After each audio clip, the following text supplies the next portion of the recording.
I'm Les Wilkinson with the law firm of Wilkinson Magruder. I'm here with my law partner Andy Magruder to discuss with you some of the new issues involving Social Security disability law.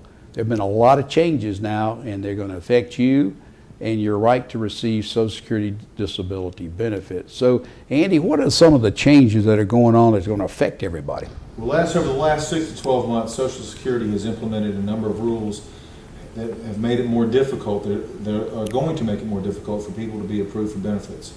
And a very important rule that they have put into place, which became effective May 1st, 2017, just 3 days ago, is that all medical evidence must be submitted into the Social Security electronic file 5 business days before the hearing. And if the medical evidence isn't there 5 business days before the hearing, and there's no good reason for it not being there, it doesn't come in and it's not considered by the judge. Now, let me ask you, Les, what was the change? How was that different from how it was before May 1st?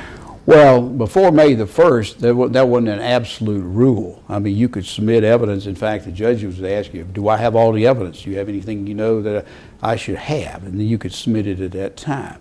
But now the rule is sort of like mandatory on the judges. If they don't have the evidence, they don't get to consider it. So it makes a big difference, because a lot of times, you know, you come in for like a pre-conference hearing and things like that, and the client will just tell you, oh, I just went to see Dr. Smith, you know. And so in that case, maybe there was a good reason for not getting Dr. Smith's records, because the client just went to Dr. Smith. But a lot of times they'll tell you, oh, I went to him 3 years ago. Those are important records, so you'll get those records, and too late to submit them, because now it's within the 5-day rule. One other change that they've put into the rules, Les, is up until May 1st of 2017, Social Security is only required to give the claimant 20 days notice of the hearing. They've extended that now so that a claimant now gets 75 days notice of the hearing, which is good, so they have time to get the records. But what if a claimant is not represented by an attorney and they get the notice of the hearing 75 days out? I can't stress to our viewers out there how critical it is right then and there to go talk to an experienced Social Security disability attorney to get some representation then. Because if a claimant waits until right before the hearing, they're going to find it, I think, very difficult to have a lawyer take their case with only a couple weeks prior to the hearing. I know when somebody comes in and they have got a notice of a hearing, we get a copy if we already represent them.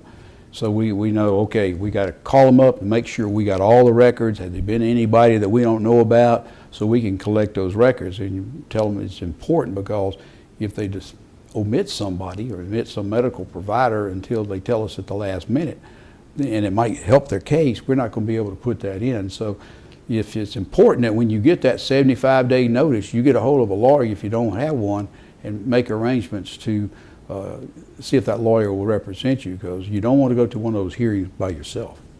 So I think that's probably good advice.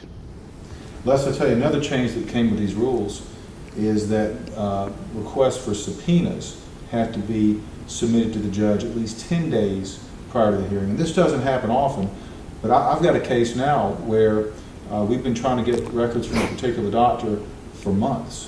And we just haven't been able to get them, despite numerous emails, phone calls, and letters.